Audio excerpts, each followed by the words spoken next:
¿Y si les dijera que todo lo que les han contado sobre pescar con heladas está mal? Que ese lugar profundo y seguro al que todos corren cuando el frío aprieta es precisamente donde no está el pez que pica. Hoy vamos a romper una de las reglas más sagradas de la pesca en invierno, una de esas verdades que se repiten de abuelos a padres y de padres a hijos. Les voy a mostrar por qué el lugar más ilógico, el que su instinto les dice que eviten, es el lugar equivocado. Es su única oportunidad real de encontrar al depredador activo cuando el termómetro se desploma.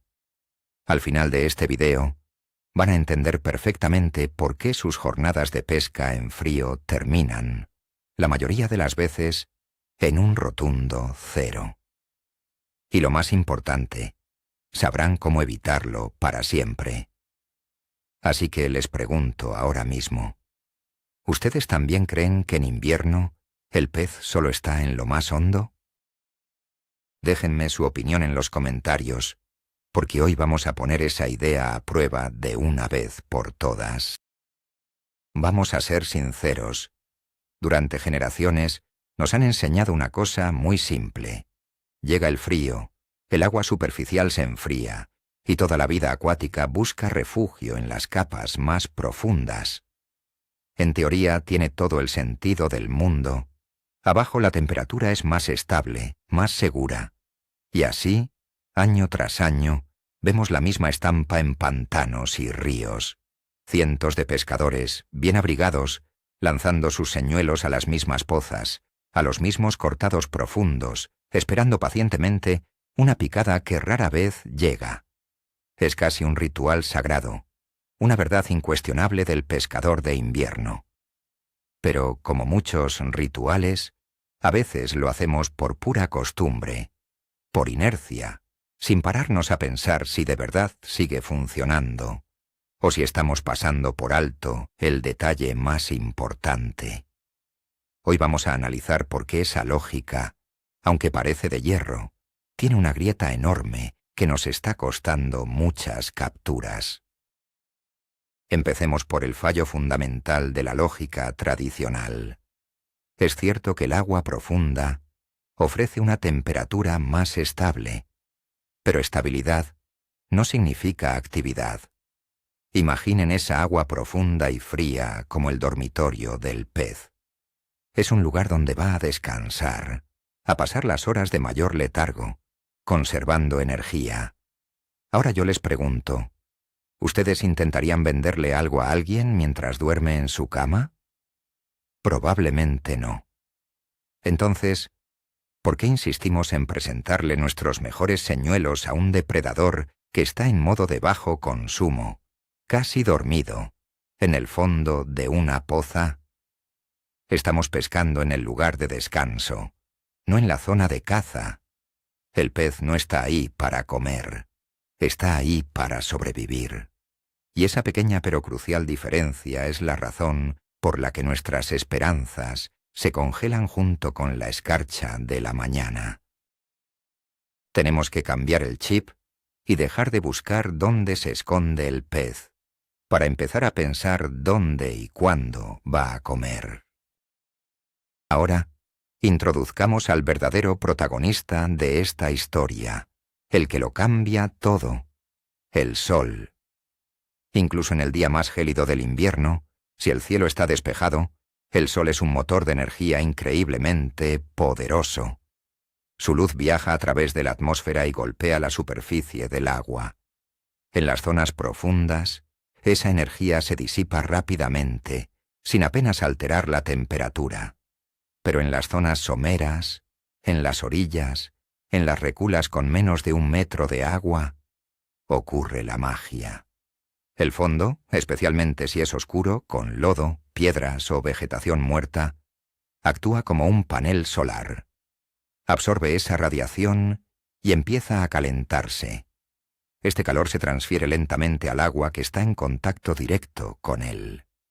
No estamos hablando de un aumento de 10 grados, sino de 1 o 2 grados.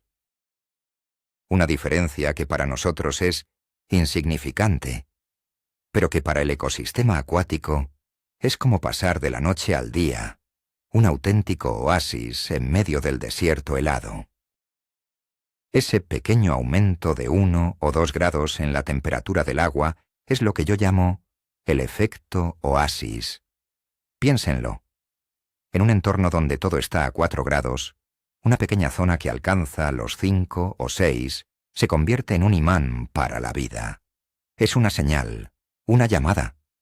El metabolismo de los seres vivos más pequeños, como el plancton y los pequeños invertebrados, se reactiva ligeramente, y esto, a su vez, atrae al siguiente eslabón de la cadena. Este fenómeno crea un microhábitat temporal, una burbuja de vida en un entorno por lo demás hostil y aletargado. La mayoría de los pescadores ignora este proceso porque es invisible y sutil. Miden la temperatura en la superficie en medio del embalse y dicen: el agua está a 4 grados en todas partes. Pero no es verdad. En esas orillas soleadas y poco profundas se está gestando una oportunidad de oro, una pequeña ventana de actividad que, si sabemos aprovechar, nos dará la clave del éxito. Ahora centrémonos en la pieza clave del puzzle: el pez pasto, los alburnos, las bogas, los pequeños carpines. Ellos son los verdaderos esclavos de la temperatura. Son criaturas de sangre fría y su comportamiento está dictado casi exclusivamente por el termómetro. No tienen la energía para moverse grandes distancias en agua helada. Sin embargo, su instinto de supervivencia les obliga a buscar cualquier ventaja. Cuando el sol calienta esas zonas someras que mencionamos, ellos son los primeros en darse cuenta. Se desplazan en bancos hacia esas aguas un poco más cálidas, no solo por el confort térmico, sino porque allí se reactiva su fuente de alimento. Se convierten en una concentración de comida, un verdadero banquete servido en bandeja de plata. De repente, una orilla que parecía muerta se llena de vida, de pequeños destellos plateados bajo el sol, y donde hay un banquete, tarde o temprano, aparecerán los comensales más grandes. Hablemos ahora desde la perspectiva del depredador, ya sea un lucio, un black bass o una lucioperca.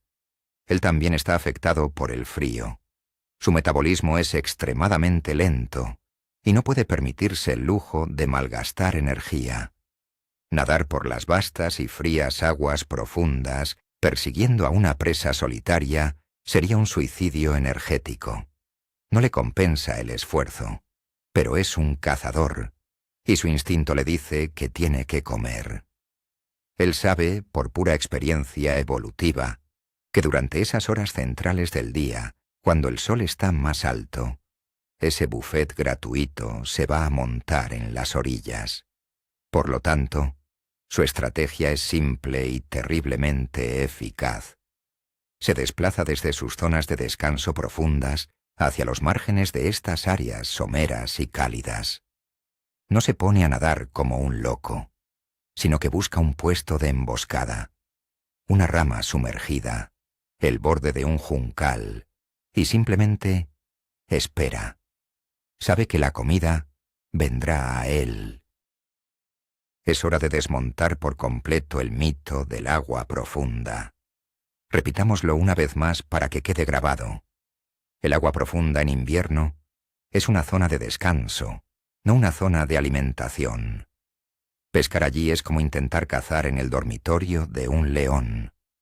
Puede que el león esté, pero no está en modo caza. Al insistir en lanzar nuestros señuelos en pozas de 10 o 15 metros, estamos presentando un cebo a un pez que no tiene ninguna intención de comer. Su única preocupación en ese momento es conservar su temperatura corporal y gastar la mínima energía posible. El cambio de mentalidad es fundamental. Tenemos que dejar de pensar como pescadores y empezar a pensar como depredadores. Un depredador no busca a su presa donde ésta duerme, la busca donde come. Y en invierno, el comedor, El restaurante de 5 estrellas se abre por tiempo limitado en el lugar que todos consideran equivocado, la orilla. Entonces, ¿cómo son exactamente estos lugares equivocados que debemos buscar? No vale cualquier orilla. Tenemos que buscar características muy específicas que maximicen el efecto del sol. Primero, la profundidad. Buscamos zonas de entre 50 centímetros y 1,5 metros, no más. Segundo, la composición del fondo. Los fondos de lodo oscuro, arcilla o piedra pizarra son infinitamente mejores que los de arena clara, porque absorben mucho más calor. Tercero, la cobertura. La presencia de vegetación acuática seca, como juncos o algas muertas, crea una capa aislante y retiene el calor. Las rocas y los troncos sumergidos también son puntos calientes. Y cuarto, la orientación. Las orillas orientadas al sur son las que reciben más horas de sol directo durante el día. Una recula protegida del viento, con fondo oscuro y poca profundidad, orientada al sur, es el escenario perfecto, el punto exacto en el mapa donde se producirá la picada. El factor tiempo es absolutamente crítico. Esta estrategia no funciona a las 7 de la mañana ni a las 6 de la tarde. Es una pesca de precisión, de francotirador. La ventana de oportunidad es muy corta y coincide con las horas de máxima insolación. Generalmente, este periodo mágico comienza a partir de las 11 de la mañana. Alcanza su punto álgido entre la 1 y las 3 de la tarde y decae rápidamente a medida que el sol pierde fuerza. Fuera de esa ventana, los peces pastos se retiran de nuevo a aguas más seguras y los depredadores vuelven a sus zonas de descanso. Por eso, muchos pescadores que quizás han probado a pescar somero a primera hora del día no han tenido éxito y han descartado la teoría. No es que la teoría falle, es que no la aplicaron en el momento correcto. Hay que tener paciencia, esperar a que el sol haga su trabajo y estar en el lugar adecuado en el momento preciso. Es una pesca de calidad, no de cantidad de horas. Hablemos de los señuelos porque no todo vale. En estas condiciones, necesitamos señuelos que cumplan 2 requisitos: que trabajen bien en muy poca agua y que se puedan mover de forma extremadamente lenta. El rey indiscutible para esta técnica es el jerkbait suspendido. ¿Por qué? Porque nos permite hacer algo que vuelve locos a los depredadores aletargados: pausas larguísimas. La técnica es sencilla. Damos 1 o 2 tirones secos con la puntera de la caña y dejamos el señuelo completamente quieto. La clave es la duración de esa pausa. Olvídense de los 3 o 5 segundos. Estamos hablando de pausas de 15, 20 o incluso 30 segundos. Durante ese tiempo, el señuelo queda suspendido en la columna de agua, inmóvil, como un pez moribundo. Una presa increíblemente fácil. El depredador que está emboscado cerca lo ve como una oportunidad de oro para conseguir una comida con 0 gasto energético. La picada casi siempre ocurre durante la pausa. Aunque el jerkbait suspendido es el rey, hay otras opciones muy válidas. Los señuelos de vinilo son fantásticos si los montamos adecuadamente. Olvídense de cabezas plomadas pesadas que se hunden rápido y se enganchan en el fondo. Necesitamos montajes muy sutiles. Un vinilo tipo shad o lombriz montado en una cabeza plomada de 1 o 2 gramos, o incluso un montaje sin plomar, tipo weightless. La idea es lanzarlo, dejar que llegue al fondo y moverlo con una lentitud exasperante. Pequeños arrastrones por el fondo, seguidos de pausas muy largas. Imitamos a un pequeño pez o a un cangrejo que se mueve torpemente por el lecho del embalse. Otra opción pueden ser los swimbaits de hundimiento lento. que nos permiten peinar la capa de agua justa por encima del fondo, con una recuperación lineal y muy pausada. La clave, sea cual sea el señuelo, es siempre la misma: lentitud extrema. La mentalidad del pescador es, quizás, el factor más difícil de dominar. Aplicar esta técnica requiere una fe ciega en la teoría, porque va en contra de todo lo que nos han enseñado. Estarás en una orilla, pescando en un palmo de agua, mientras ves a todas las demás barcas y pescadores de orilla agrupados en las zonas profundas. Te sentirás como un novato, como alguien que no tiene ni idea. Es posible que incluso algún compañero te diga que estás perdiendo el tiempo. Hay que ser fuerte mentalmente, ignorar al resto y confiar en el proceso. Esta es una pesca de observación y paciencia. A veces pasarás una hora sin notar nada, hasta que de repente, en un lapso de 30 minutos, se activa la zona y consigues 2 o 3 picadas seguidas. Hay que creer en el sol, en el calor y en el instinto del depredador. Si no crees en lo que estás haciendo, abandonarás antes de que llegue el momento clave. Vamos a pintar una escena para que lo visualicen perfectamente. Imaginen la situación. Son las 12:30 del mediodía de un día de enero. Hace un frío que pela, pero el sol brilla con fuerza. Todos los pescadores están en la gran poza del centro del embalse. Pero ustedes no. Ustedes han ido a esa recula olvidada, esa que en verano está llena de algas y en invierno parece un desierto. El agua ahí tiene solo 80 centímetros de profundidad y el fondo es de lodo oscuro. Lanzan su jerkbait de color natural, le dan 2 tirones secos y lo dejan quieto. Empiezan a contar. 1, 2, 3. El frío se siente en las manos. 10, 11, 12. La mente les dice que muevan el señuelo, que hagan algo. 19, 20, 21. Y de repente la línea, que estaba floja, se tensa suavemente. No hay un gran golpe, solo peso. Clavan. Y sienten la pesada cabezada de un gran lucio que había estado observando su señuelo durante todo ese tiempo, esperando el momento justo para engullirlo sin esfuerzo. Es muy importante entender cómo será la picada en estas condiciones. No esperen el ataque brutal y explosivo del verano. El pez está tratando de conservar energía, por lo que el ataque será mucho más sutil. A menudo, con los jerkbaits, la picada se siente simplemente como si te hubieras enganchado en un alga.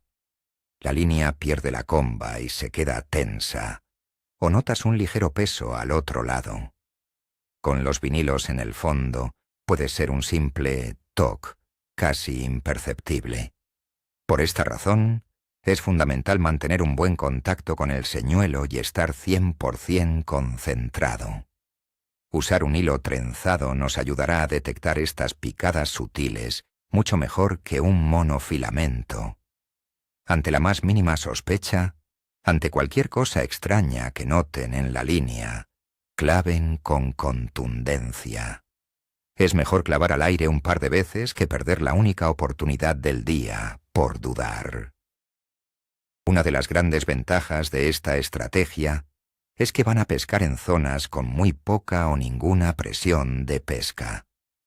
La gran mayoría de los pescadores son reacios a cambiar sus costumbres. Seguirán yendo a los mismos puntos calientes de siempre, que en invierno se convierten en puntos fríos. Al buscar estas orillas someras y soleadas, estarán pescando peces que probablemente no han visto un señuelo en semanas. Son peces menos resabiados, más confiados. Esto aumenta enormemente sus posibilidades. Mientras los demás compiten por lanzar al mismo punto en una poza profunda, ustedes tendrán kilómetros de orilla para ustedes solos.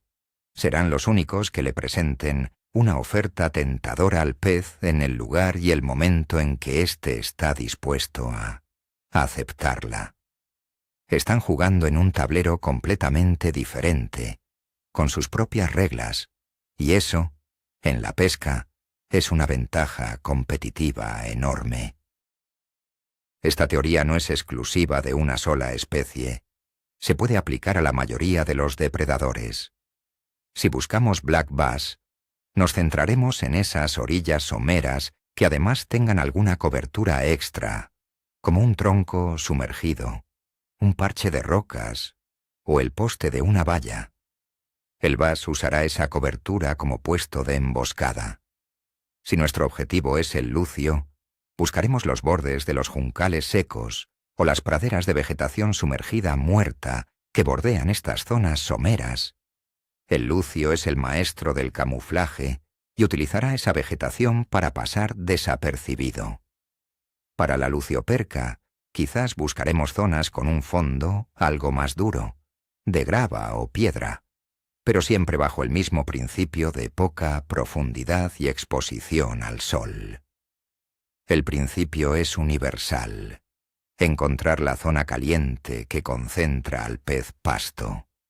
El tipo de cobertura que busquemos será lo único que adaptaremos en función de la especie objetivo. No podemos olvidarnos de un factor que puede arruinarlo todo: el viento.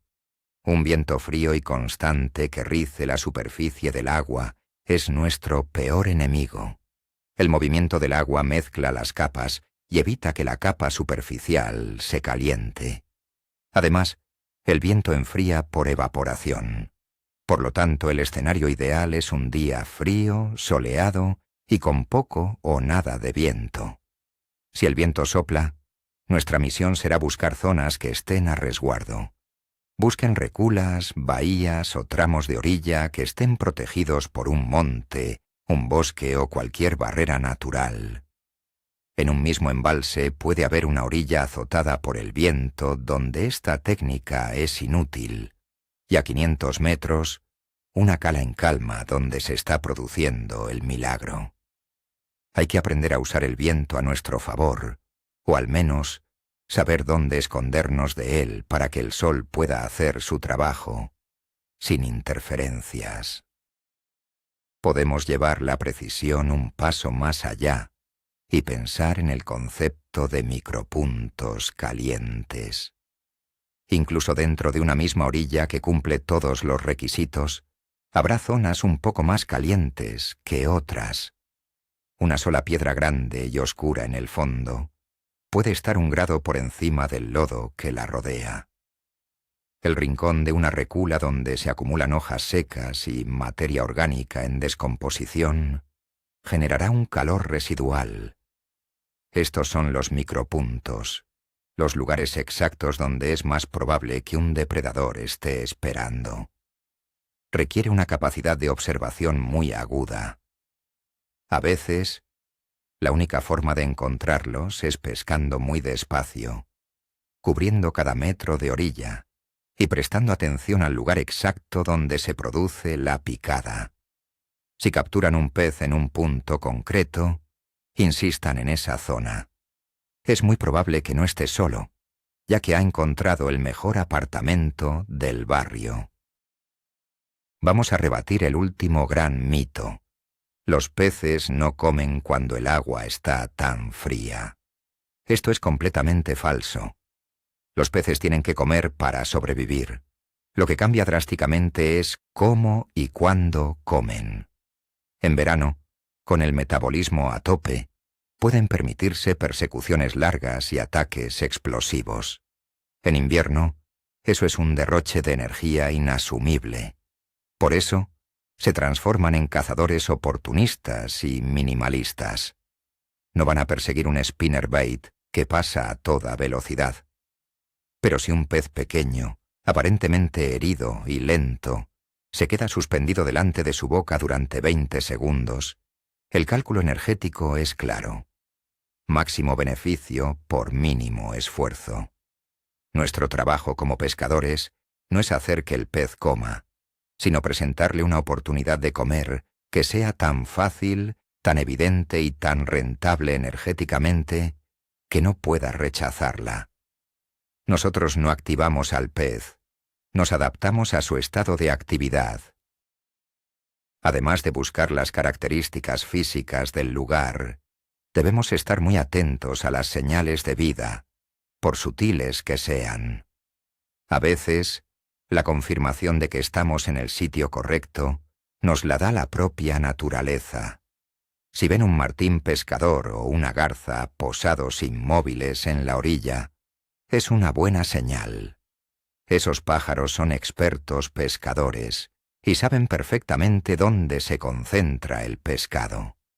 Si de repente ven un pequeño revuelo en la superficie o el salto de un alburno asustado, es como si se encendiera una luz de neón. Significa que la cadena trófica está activa en ese preciso instante. Esas señales nos dicen que no estamos perdiendo el tiempo, que los actores están en el escenario y la función está a punto de comenzar.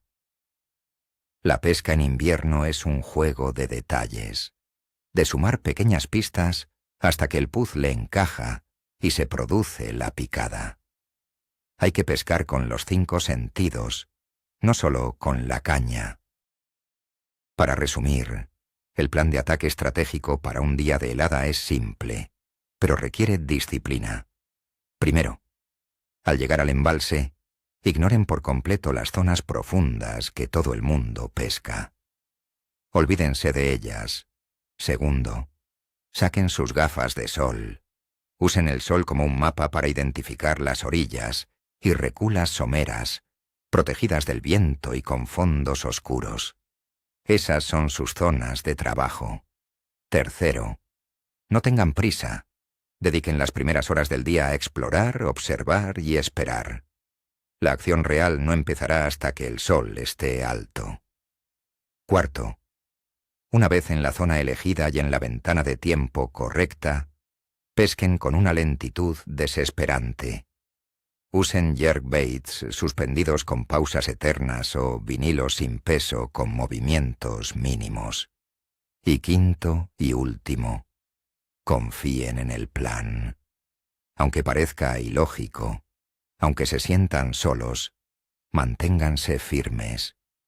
Están haciendo lo correcto, pescando de forma inteligente. Así que, como ven, el gran secreto de la pesca con helada no es un señuelo mágico que acaba de salir al mercado, ni una técnica electrónica costosísima. Es algo mucho más fundamental. Es simplemente entender que hay que estar donde está la comida. Mientras la inmensa mayoría de pescadores insiste, año tras año, en pescar en el dormitorio del pez, en esas aguas profundas, estables pero inertes, la verdadera clave es encontrar su cocina. Esas zonas someras que, por unas pocas horas al día, se convierten en un hervidero de vida gracias al poder del sol. El verdadero giro de guión es este. No pescamos para el pez que está en reposo, pescamos para el pez que tiene intención de comer. Y en una helada, esa ventana de alimentación es corta, es intensa, y casi siempre ocurre en el lugar que todos los demás han descartado por considerarlo equivocado. Este simple cambio de mentalidad puede transformar por completo sus jornadas de 0 capturas en días memorables. Dejen de seguir a la multitud y empiecen a leer el agua y el sol de verdad. Muchas gracias por haberme acompañado hasta el final en este análisis. Si este video les ha volado la cabeza o, como mínimo, les ha hecho dudar de sus viejas costumbres, denle un buen like y suscríbanse al canal para no perderse la próxima. Y ahora les lanzo la pregunta final. ¿Se atreverán a probarlo en su próxima salida con frío o seguirán confiando en las viejas costumbres? Quiero leer sus planes y sus dudas en los comentarios. Nos vemos en el agua.